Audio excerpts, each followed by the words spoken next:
Hello student. In the last lecture we have discussed about the numeric functions. Today we will discuss about the string functions, date and time functions, aggregate functions. So let us start. String functions. String functions क्या होते हैं? देखिए, जब भी हम लोग database create कर रहे हैं तो डेटाबेस क्रिएट करने में हमें बहुत सारे डेटा को सेव करना होता है, और जब डेटा को सेव किया जाता है तो उसके ऊपर बहुत सारे ऑपरेशंस भी अप्लाई करना होते हैं। तो जब हम लोग ऑपरेशन अप्लाई करते हैं तो वो ऑपरेशन कितने ही हमें प्री डिफाइंड फॉर्म में ऑपरेशन बने बनाए मिल जाते हैं। तो जो प्री डिफाइंड ऑपरेशंस होते हैं या तरीके होते हैं जिससे हम लोग डेटा को अरेंज कर सकते हैं, मैनेज कर सकते हैं, वो क्या कहलाते हैं? स्ट्रिंग फंक्शंस कहलाते हैं।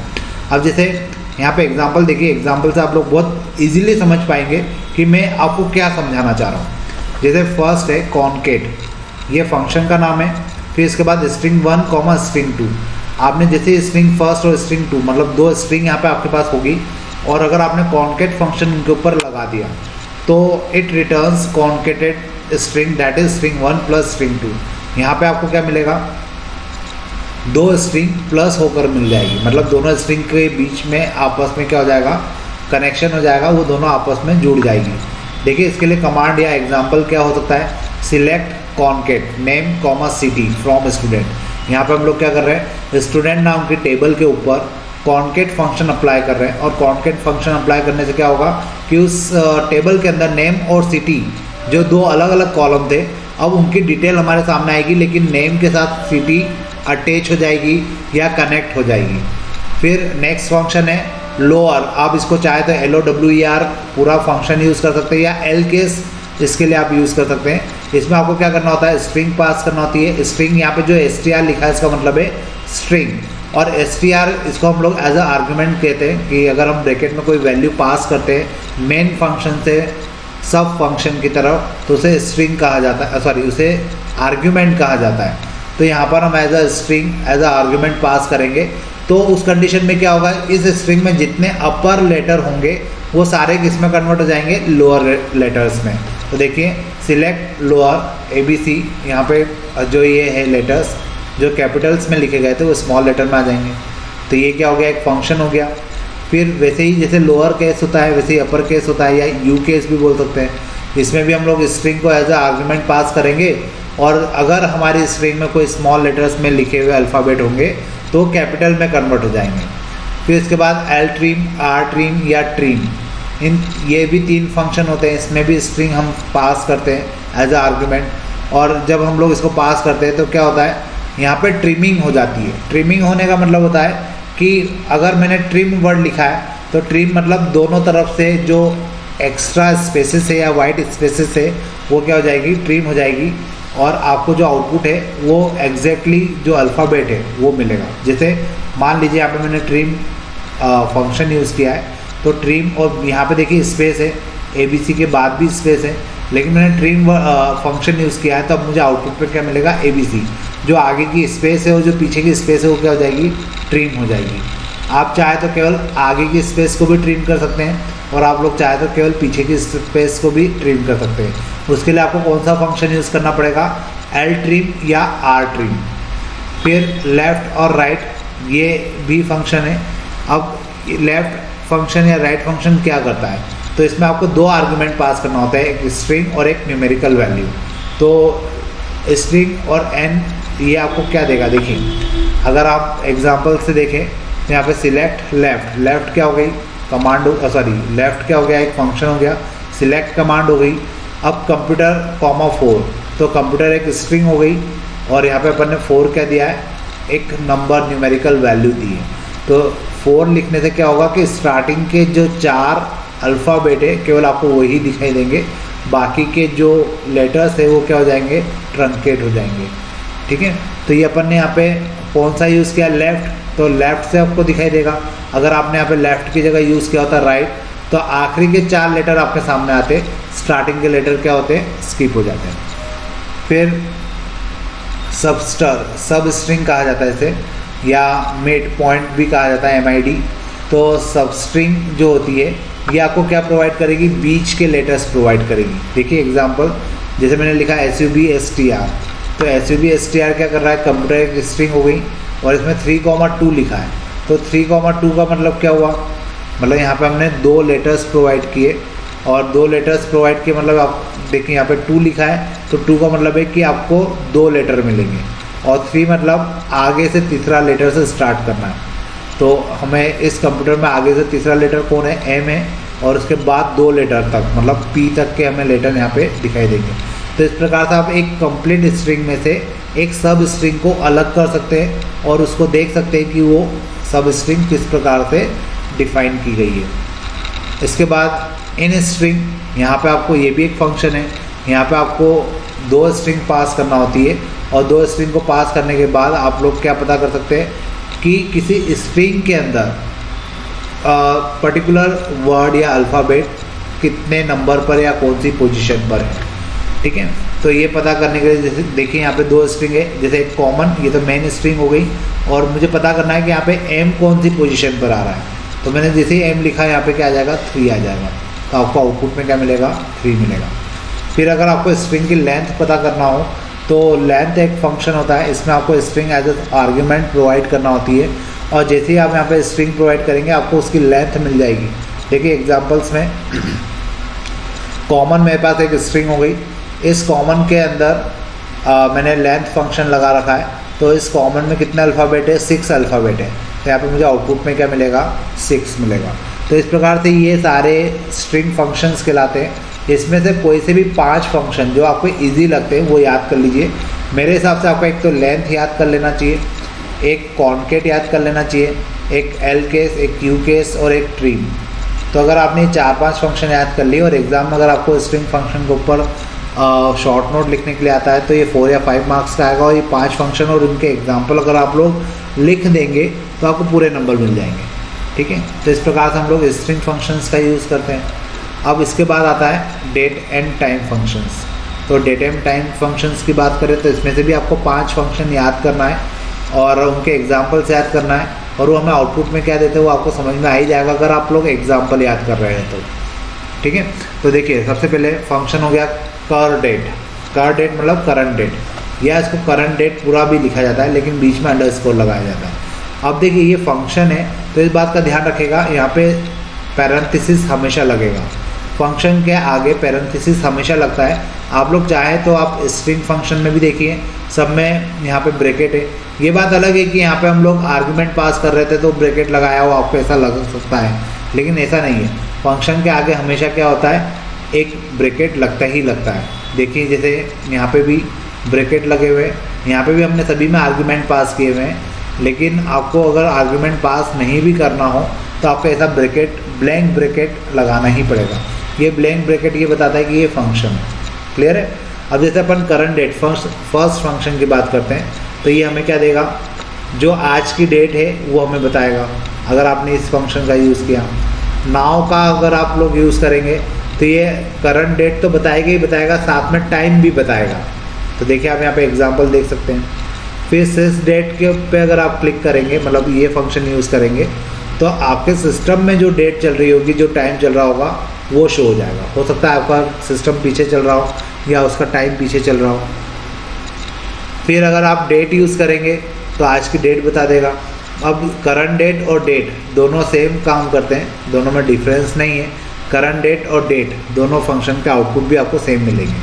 अब अगर आपने मंथ यूज़ किया या ईयर यूज़ किया तो आपको मंथ, अगर आपने फंक्शन यूज़ किया है तो जो डेट आपने दी है उसको, उसमें से वो मंथ को काउंट करके बता देगा कि ये 10th मंथ है। ठीक है। डे नेम, अगर आप डे नेम यूज़ कर रहे हैं तो ये फंक्शन यूज़ कर रहे हैं तो ये आपको क्या बता देगा, आज के जो डे है, मतलब जो हमारा डे है, जैसे जो आज का वार है वो बता देगा। ठीक है। डे ऑफ द मंथ, आपको करंट डेट में आप करंट डेट प्रोवाइड कर दो तो वो डे ऑफ मंथ बता देगा। तो इस प्रकार से हम लोग क्या कर सकते हैं, टाइम एंड डेट फंक्शंस का यूज़ कर सकते हैं। डे ऑफ वीक क्या करेगा, आज के आपको डे ऑफ वीक पता करने के लिए करंट डेट फंक्शन अंदर एज अ आर्गुमेंट पास करना पड़ेगा और वो आपको फिर उसमें से डे ऑफ वीक बता देगा कि आज कौन सा डे है वीक का। डे ऑफ ईयर, आपको डे ऑफ ईयर भी बताया जा सकता है अगर आप current date as a argument pass करते हो। तो ये डेट एंड टाइम फंक्शंस होते हैं और इनके आउटपुट आपको समझ में आना चाहिए। यहाँ पर भी मैं आपको यही बोलूँगा कि इसमें से कोई 5 जो सिंपल फंक्शन आपको याद हो सकते हैं वो याद कर लीजिए। मेरे हिसाब से तो current date, now, since date, date और मंथ और ईयर, ये काफ़ी है 5 फंक्शन याद करने के लिए। और इनके आउटपुट किस प्रकार से लिखे जाते हैं वो आप याद कर लीजिए। अगर आपने इतना याद कर लिया तो आपके 4 या 5 नंबर का ये जो क्वेश्चन है ये कंप्लीट हो जाएगा। तो डेट एंड टाइम फंक्शन का हम लोग यूज़ कब करते हैं? हम डेट एंड टाइम फंक्शन का यूज़ करते हैं उस समय जब हमें डेटाबेस के अंदर डेट और टाइम फंक्शंस के बेसिस पर कोई डेटाबेस क्रिएट करना होता है, या अगर हमने कोई कॉलम बनाया है जिसमें हम डेट और टाइम फंक्शन, डेट और टाइम की फील्ड का यूज़ कर रहे हैं, तो वहाँ पर हमें इन फंक्शंस की ज़रूरत पड़ सकती है। अब हम लोग चलते हैं नेक्स्ट जो है एग्रीगेट फंक्शंस की तरफ। देखिए नेक्स्ट है एग्रीगेट फंक्शंस। अब यहाँ पे ये बहुत इम्पॉर्टेंट टॉपिक है सबसे ज़्यादा, मतलब मेरे ख्याल से जो 4 फंक्शंस के टाइप हमने अलग अलग पढ़े उसमें सबसे ज़्यादा इंपॉर्टेंट होता है एग्रीगेट फंक्शंस, और इसके ऊपर क्वेश्चन आते हैं। इसमें 5 ही फंक्शन होते हैं और ये 5 फंक्शन आपको बहुत अच्छे से याद होना चाहिए, क्योंकि इनको ऑब्जेक्टिव टाइप में भी पूछ लिया जाता है, या इनका फंक्शन क्या होता है या इनसे हमें क्या आउटपुट मिलेगा वो भी ऐसे डायरेक्टली पूछ लिया जाता है। और अगर कभी आपसे एग्रीगेट फंक्शंस के बारे में पूछा जाए तो आप इन 5 फंक्शन को लिखकर उनको आप इजीली एक्सप्लेन कर सकते हैं। तो देखिए होता क्या है, अपन इनको पढ़ते हैं। जैसे सम फंक्शन जो होता है, मैंने पहले भी कहा था कि यहाँ पे आपको एक पैरेंथेसिस हर फंक्शन के आगे लगाना है। आप आर्गुमेंट पास कर रहे हो या नहीं कर रहे हो उससे कोई फ़र्क नहीं पड़ता, लेकिन आपको यहाँ पे क्या लगाना है, आपको यहाँ पे पैरेंथेसिस हमेशा यूज़ करना है। आप अगर पैरेंथेसिस यूज़ करेंगे तो उससे फ़ायदा क्या होगा? उससे फ़ायदा ये मिलेगा कि जो कंपाइलर होता है उसको पता चल जाता है कि ये फंक्शन है, ठीक है। अब जैसे फर्स्ट फंक्शन हम लोग यहाँ यूज़ कर रहे हैं सम फंक्शन, तो सम फंक्शन हमें क्या देता है? It return the sum of the given column. अगर आपने किसी कॉलम के ऊपर सम फंक्शन को अप्लाई किया है तो यहाँ पर हमें क्या मिलेगा?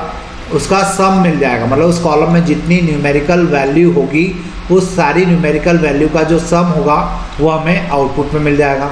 देखिए इसके लिए एग्जांपल अगर हम लोग देना चाहें तो हम लोग कैसे लिखेंगे? सिलेक्ट सम और फिर पे क्या है? कॉलम का नाम है, तो जिस कॉलम के ऊपर आपने सम फंक्शन लगाया है वहाँ पे क्या होगा? सम हो जाएगा। और ये पे नाम का जो कॉलम है ये कौन सी टेबल में? EMP नाम की टेबल के अंदर है।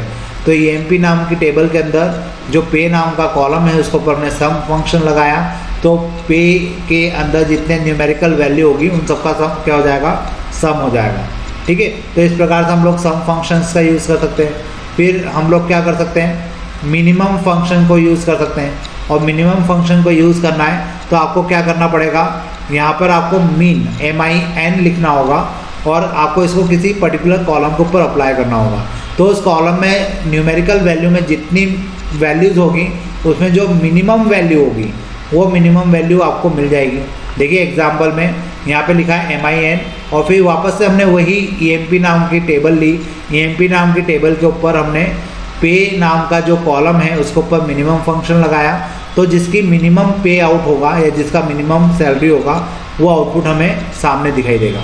उसके बाद सेम मिनिमम जैसे ही फंक्शन होता है मैक्स मतलब मैक्सिमम। ये क्या करेगा? आपको किसी भी कॉलम में जो मैक्सिमम वैल्यू होगी वो रिटर्न करेगा। और इसके लिए हमें क्या करना पड़ेगा? मैक्सिमम फंक्शन अप्लाई करना पड़ेगा पे नाम के कॉलम के ऊपर, और ये पे नाम का कॉलम अगेन कहाँ पर होगा? एम्प्लॉय नाम की टेबल के अंदर। उसके बाद आता है एवरेज फंक्शन। एवरेज फंक्शंस क्या करेगा? ये आप किसी कॉलम के ऊपर जब अप्लाई करेंगे तो उस कॉलम की जो एवरेज वैल्यू होगी वो हमें रिटर्न करेगा। और इसको भी अप्लाई करने का तरीका वही होगा, सिलेक्ट कमांड का यूज़ करेंगे और पे नाम का कोई कॉलम है हमारे पास EMP टेबल के अंदर, उसके ऊपर जैसे हमने AVG फंक्शन लगाया तो AVG फंक्शन क्या करेगा?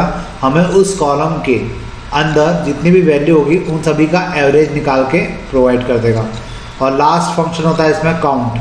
तो काउंट फंक्शन क्या करता है? आपके टेबल के अंदर या किसी कॉलम के ऊपर जब इसको लगाया जाता है तो उसमें कितनी नंबर ऑफ टर्म्स, कितनी नंबर ऑफ वैल्यूज़ अवेलेबल है उन वैल्यूज़ को आपको बताता है।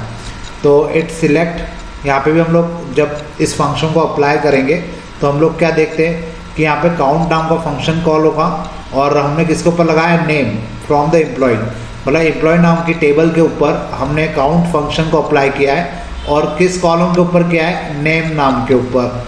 नेम नाम का जो कॉलम है उसके ऊपर हमने काउंट फंक्शन को अप्लाई किया है, तो उससे क्या होगा कि टोटल कितने नंबर ऑफ स्टूडेंट या सॉरी कितने नंबर ऑफ एम्प्लॉय उस टेबल के अंदर है वो सारे काउंट हो जाएंगे। और अगर आप लोग चाहें तो यहाँ पर नेम की जगह स्टार भी लगा सकते हैं। अगर आप लोग स्टार लगाएंगे तो क्या होगा, स्टार लगाने से फ़ायदा ये मिलेगा कि सारे जितने भी कॉलम हैं वो सारे काउंट हो जाएंगे। सारे कॉलम हमें काउंट होके ये मिल जाएगा कि टोटल नंबर ऑफ कॉलम कितने हैं। क्लियर है, sorry total number of rows कितनी है, हर कॉलम की नंबर ऑफ रोज़ कितनी है वो हमें इस फंक्शन से मिल जाएगी। Aggregate function should not be use with other column which में have multiple values in the table. The following query is illogical and wrong, why, think yourself. Aggregate function should not be used with other column which may have multiple value in the table. Aggregate function कभी भी ऐसी values के ऊपर apply मत करिए जिसमें multiple values हो, क्योंकि जब मल्टीपल वैल्यू होगी तो एग्रीगेट फंक्शन उनको समझ ही नहीं पाएंगे और उनको कैलकुलेट ही नहीं कर पाएंगे। अब मान लीजिए आपने नेम नाम के कॉलम के ऊपर सम फंक्शन को अप्लाई कर दिया, तो क्या जो अल्फ़ाबेट में लिखे गए नेम होते हैं क्या उनका सम हो सकता है? नहीं हो सकता। ठीक है, तो ये चीज़ें थोड़ा सा इलॉजिकल तरीके से हमें बचना चाहिए। हमें ये फंक्शन केवल उन्हीं मेथड के ऊपर या उन्हीं कॉलम के ऊपर अप्लाई करना चाहिए जिसके ऊपर अप्लाई किए जा सकते हैं। ठीक है, अब देखिए यहाँ पे एग्जांपल भी दिया हुआ है, सिलेक्ट सम पे नेम फ्रॉम द एम्प्लॉय। अब यहाँ पे क्या कर दिया हमने, सम नाम का फंक्शन अप्लाई किया किसके ऊपर, पे के ऊपर, comma name from the employ. अब यहाँ पे ये इलॉजिकल हो गया क्योंकि नेम आ जाएगा यहाँ पे, लेकिन हम फंक्शन किसके ऊपर अप्लाई कर रहे हैं, पे वाले कॉलम के ऊपर, तो यहाँ पे गड़बड़ ये हो जाएगी कि नेम क्या करेगा वहाँ को। तो ये एक प्रकार से इलॉजिकल तरीका है क्वेरी को फायर करने का। हो सकता है कंपाइलर आपको इसके लिए एरर भी दे दे। ठीक है, तो कोशिश करिए कि प्रॉपर जो तरीके होते हैं या जो जिस तरीके से क्वेरी को फायर किया जाता है वही मेथड हम लोग यूज़ करें। अब नेक्स्ट टॉपिक के ऊपर चलते हैं अपन, modifying table structure. Modifying table structure मतलब क्या हुआ, हो सकता है कि मैंने टेबल का स्ट्रक्चर पहले बना दिया हो और बाद में मैं उस टेबल के स्ट्रक्चर में चेंजेस करना चाहता हूँ, तो उसके लिए मुझे क्या करना होगा, अल्टर कमांड होती है, उस कमांड का यूज़ करना होगा। यू कैन अल्टर और modify the structure of the existing table by using alter table. Alter table क्या होती है, कमांड होती है, इसका हम लोग यूज़ करते हैं ताकि हम टेबल के स्ट्रक्चर को चेंज कर सकें। You can do the following with the help of alter table command. Add a new column और कंस्ट्रेंट। आप अल्टर टेबल का यूज़ कमांड का यूज़ करते हुए आप नया कॉलम ऐड कर सकते हैं या कंस्ट्रेंट को ऐड कर सकते हैं। जो एग्जिस्टिंग कॉलम है उनको मॉडिफाई कर सकते हैं, मतलब उसमें मॉडिफिकेशन क्या होगा, या तो उनका नेम चेंज कर सकते हैं, डेटा टाइप चेंज कर सकते हैं, साइज चेंज कर सकते हैं। डिलीट एन एग्जिस्टिंग कॉलम और कंस्ट्रेंट। आप किसी कॉलम को डिलीट कर सकते हैं, कंस्ट्रेंट को डिलीट कर सकते हैं। चेंजिंग कॉलम नेम, कॉलम का नाम बदल सकते हैं। अब देखिए ये इसका सिंटेक्स दिया हुआ है, अल्टर टेबल और फिर टेबल का नाम आपको लिखना होगा। अब उसके बाद आप करना क्या चाहते हैं, आप नया कॉलम ऐड करना चाहते हैं तो ऐड लिखिए, मॉडिफाई करना चाहते हैं तो मॉडिफाई लिखिए, ड्रॉप करना चाहते हैं, ड्रॉप मतलब डिलीट करना चाहते हैं तो ड्रॉप लिखिए, चेंज करना चाहते हैं तो चेंज करिए और फिर बाद में कॉलम का नेम लिखिए, ताकि समझ में आएगा कंपाइलर को कि आप एक्चुअल में करना क्या चाहते हैं। अब इसका एग्जांपल देखते हैं अपन, एडिंग न्यू कॉलम। अगर मुझे कॉलम को ऐड करना है तो मेरा जो सिंटेक्स है वो क्या हो जाएगा, अल्टर टेबल, टेबल नेम, फिर यहाँ पे ऐड लिखूँगा और कॉलम, जो मैं नया कॉलम ऐड करना चाहता हूँ उसका डेटा टाइप लिखूँगा, उसकी साइज़ लिखूँगा और उसके कंस्ट्रेंट लिखूँगा। तो इस प्रकार से क्या होगा, मेरी एक नया कॉलम क्या हो जाएगा, जो एग्जिस्टिंग टेबल है उसमें ऐड हो जाएगा। ठीक है, अब देखिए यहाँ पे एग्जांपल भी लिखा है, अल्टर टेबल स्टूडेंट। स्टूडेंट नाम की टेबल में अल्टर में कर रहा हूँ, क्या अल्टर कर रहा हूँ, ऐड कर रहा हूँ किसको, दो कॉलम को, एक तो टेलीफोन नंबर और एक इंटीजर को। ठीक है, अब नीचे भी वही एग्जांपल लिखा है, यहाँ पे 4 कॉलम में ऐड कर रहा हूँ। ठीक है, एज, इंटीजर, डिफ़ॉल्ट और 10। ठीक है, अब हो सकता है मुझे मॉडिफाई करना हो, कुछ ऐड नहीं करना हो, कुछ एग्जिस्टिंग है उसको चेंज करना है, तो यहाँ पे अपन क्या कमांड यूज़ करेंगे, अल्टर टेबल, टेबल नेम, फिर मॉडिफाई का यूज़ करेंगे, कॉलम का नेम लिखेंगे, डेटा टाइप और साइज़ लिखेंगे और कंस्ट्रेंट लिखेंगे। तो अल्टर टेबल लिखा क्योंकि ये तो कमांड है। फिर स्टूडेंट किस टेबल में मुझे चेंज करना है, मॉडिफाई करना है मतलब मुझे एग्जिस्टिंग टेबल में कुछ चेंजेस करना है। और नेम क्या हो गया, कॉलम का नेम वेयर केयर 40 कर दिया मैंने इसको। तो अब हो सकता है कि नेम वाला जो पहले कॉलम था उसकी साइज़ अलग हो या उसका डेटा टाइप अलग हो, लेकिन अब मैंने उसको कर दिया वेयर केयर 40। तब वो वेयर केयर 40 के नाम से क्या हो जाएगा, मतलब ये उसकी डेटा टाइप और साइज़ दोनों हो सकता है चेंज कर दी गई है, पहले कुछ और हो सकती थी। ठीक है, एक और एग्जांपल देखिए, alter table employ modify salary decimal 10,2। यहाँ पे मैंने क्या किया, एम्प्लॉय नाम के टेबल के अंदर मॉडिफिकेशन किया। और क्या मॉडिफिकेशन किया कि उनकी जो सैलरी वाला कॉलम है उसमें डेसिमल वैल्यू क्या हो जाए, 2 तक चले जाए, और जो डेसिमल के पहले की वैल्यू है वो 10 डिजिट तक की रहे। तो ये इस प्रकार से भी मैं क्या कर सकता हूँ, मॉडिफिकेशन कर सकता हूँ। रिमूविंग कॉलम और कंस्ट्रेंट। अब अगर मुझे बाय चांस कोई कॉलम को रिमूव ही करना है तो बहुत सिंपल तरीका होता है, अल्टर टेबल लिखिए, टेबल का नाम लिखिए, ड्रॉप लिखिए। ड्रॉप क्यों, ताकि हम लोग उसको डिलीट कर सकें। और फिर कॉलम नेम लिखिए और कंस्ट्रेंट लिखिए। एग्जांपल देखिए, अल्टर टेबल स्टूडेंट नाम के टेबल में मैं अल्टरेशन कर रहा हूँ। क्या कर रहा हूँ, अल्टरेशन में ड्रॉप कर रहा हूँ, मतलब डिलीट कर रहा हूँ किसको, टेलीफोन नंबर के कॉलम को। नेक्स्ट एग्जांपल देखिए, alter table employ drop job drop pay. अब यहाँ पे मैंने क्या किया, एम्प्लॉय नाम के टेबल के अंदर से जॉब नाम के कॉलम को और पे नाम के कॉलम को मैंने क्या कर दिया, ड्रॉप कर दिया। तो यहाँ पे क्या होगा, टेबल में 2 कॉलम कम हो जाएंगे। ठीक है, तो यहाँ पे हमारा ये चैप्टर ख़त्म होता है। तो अब अपन मिलेंगे नए चैप्टर के साथ। आज अपना ये चैप्टर ख़त्म हो रहा है, आप लोग भी पढ़ना स्टार्ट करिए। कुछ डाउट आते हैं पूछिए, ताकि मैं भी आपको जो आपकी प्रॉब्लम्स है उनको सॉल्व कर पाऊँ। तो आज के लिए इतने ही रखते हैं। Thank you.